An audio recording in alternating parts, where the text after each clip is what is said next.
नमस्कार, मैं हूं अंकुर और आप देख रहे हैं सत्यहिंदी.com। सत्य हिंदी का एंड्रॉयड ऐप भी आ चुका है, जिसको आप डाउनलोड करने के लिए इस डिस्क्रिप्शन में जा सकते हैं और वहां से आप उस लिंक पर क्लिक करके ऐप को डाउनलोड कर सकते हैं। इसके अलावा इस ऐप को आप गूगल प्ले स्टोर से भी डाउनलोड कर सकते हैं। अब एक नजर डाल लेते हैं अब तक की सुर्खियों पर। सीबीआई ने आईकोर कंपनी के पूंजी घोटाला मामले में ममता बनर्जी सरकार में शिक्षा मंत्री पार्थ चटर्जी को समन भेजा है। चटर्जी टीएमसी के महासचिव भी हैं। सीबीआई की आर्थिक अपराध शाखा ने चटर्जी से अगले हफ्ते कोलकाता के सीजीओ कॉम्प्लेक्स स्थित ऑफिस में पेश होने के लिए कहा है।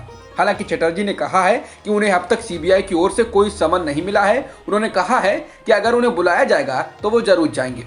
चटर्जी आईकोर कंपनी की ओर से आयोजित कार्यक्रमों में दिखाई दिए थे। आईकोर कंपनी पर आरोप है कि उसने निवेशकों को बड़े रिटर्न का झांसा देकर ठग लिया है। किसानों ने 12 मार्च से पश्चिम बंगाल चुनाव में भी एंट्री कर ली है। शुक्रवार को संयुक्त किसान मोर्चा ने कोलकाता में महापंचायत कर इसकी शुरुआत की। इस दौरान किसानों ने बंगाल के किसानों और जनता से अपील की कि वो बीजेपी के खिलाफ वोट देकर उसको सबक सिखाएं।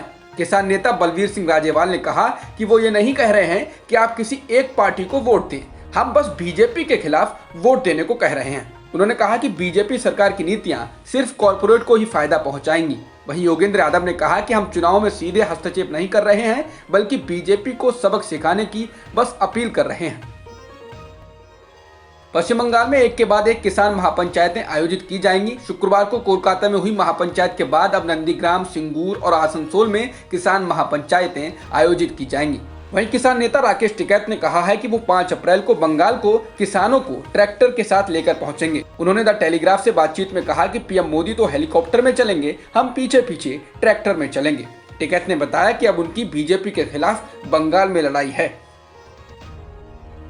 केरल विधानसभा चुनाव के मद्देनजर कांग्रेस के नेतृत्व वाले गठबंधन यूनाइटेड डेमोक्रेटिक फ्रंट यानी यूडीएफ में सीट बंटवारे को लेकर सहमति बन चुकी है, जिसके तहत कांग्रेस 91 सीटों पर चुनाव लड़ेगी। वहीं आईयूएमएल यानी इंडियन यूनियन मुस्लिम लीग 27 सीटों पर चुनाव लड़ेगी। इसके अलावा आरएसपी यानी रेवोल्यूशनरी सोशलिस्ट पार्टी 5 सीटों पर चुनाव लड़ेगी। एनसीपी के 2 सीटों पर, जनता दल 1 सीट पर, सीपीएम 1 सीट पर, केसीजे 1 सीट पर, आरएमपी भी 1 सीट पर चुनाव लड़ेगी।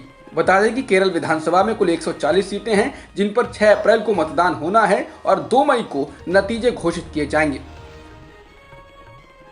क्वाड समूह की बैठक के बाद चीन ने इसको लेकर प्रतिक्रिया दी है। चीन के विदेश मंत्रालय के प्रवक्ता झाओ लिजियान ने कहा है कि देशों के बीच आपसी सहयोग और आदान प्रदान आपसी समझ और भरोसे को मजबूत करने के लिए होना चाहिए, न कि किसी तीसरे देश के हितों पर निशाना साधने के मकसद से।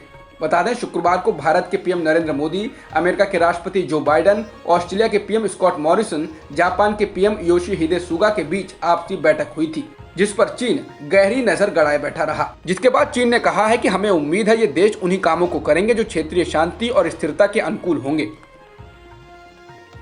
क्वाड समूह की बैठक में चारों देशों ने हिंद प्रशांत क्षेत्र में आपसी सहयोग बढ़ाने पर जोर दिया। इसके साथ ही कोरोना वैक्सीन के उत्पादन और वितरण के लिए संसाधन जुटाने पर भी सहमति बनी है। चारों देशों में सहमति बनी कि वो वैक्सीन के उत्पादन के लिए अपने वित्तीय संसाधनों के अलावा बाकी तंत्रों का एक साथ इस्तेमाल करेंगे।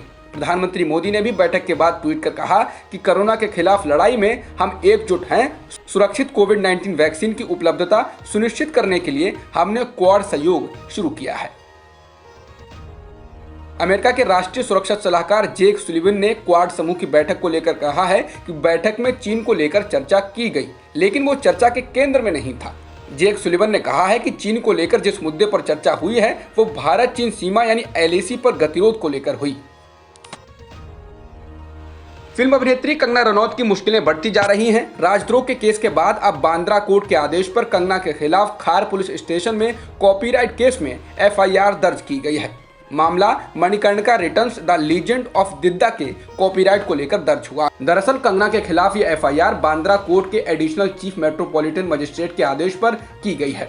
Didda the queen warrior of Kashmir किताब के लेखक आशीष कौल ने कहा है कि कंगना ने धोखे से उनकी किताब को पढ़ लिया और बाद में उन्हें विश्वास में लिए बगैर उनकी किताब की कहानी पर ही फिल्म बनाने का ऐलान कर दिया। आशीष का कहना है कि पहले तो उन्होंने कंगना से इस बारे में बात करनी चाहिए, लेकिन कंगना ने उनसे बात करने से इनकार कर दिया। जिसके बाद आखिरकार आशीष ने बांद्रा कोर्ट में कंगना के खिलाफ धोखाधड़ी का मामला दर्ज कराया। पेट्रोल, डीजल और रसोई गैस की बढ़ती कीमतों से परेशान आम आदमी को खुदरा महंगाई से भी झटका लगा है। फरवरी में खुदरा महंगाई बढ़कर 5.03% हो गई है, जो जनवरी में 4.06% थी। इसका मुख्य कारण खाने के सामानों और ईंधन की कीमतों में बढ़ोतरी बताई जा रही है। बता दें, फरवरी में खाने के सामानों की कीमतें 3.83% से बढ़ी, जो जनवरी में 1.96% थी। महाराष्ट्र में कोरोना महामारी एक बार फिर तेजी से फैल रही है। राज्य में शुक्रवार को कोरोना संक्रमण के 15,817 नए मामले सामने आए और इस दौरान 56 लोगों की जान भी गई है। ये साल 2021 में महाराष्ट्र में एक दिन में दर्ज किए गए सबसे अधिक मामले हैं। भारत में एक दिन में 24,882 नए कोरोना संक्रमण के मामले दर्ज किए गए हैं और 140 लोगों की जान गई है। बता दें, पिछले 24 घंटों में दर्ज किए गए मामले इस साल के एक दिन में आए मामलों में सबसे अधिक हैं। इसके साथ ही देश में कुल संक्रमितों का आंकड़ा 1,13,33,000 के पार हो गया है और मृतकों की संख्या भी 1,58,000 के पार हो चुकी है। फिलहाल एक्टिव मामले 2,02,000 से अधिक हैं। वहीं देश में 2,82,00,000 लोगों को वैक्सीन भी लगाई जा चुकी है। अब तक की खबरों में इतना ही। बाकी खबरों के लिए बने रहिए सत्यहिंदी.com के साथ। सत्य हिंदी का ऐप डाउनलोड करें गूगल प्ले स्टोर पर।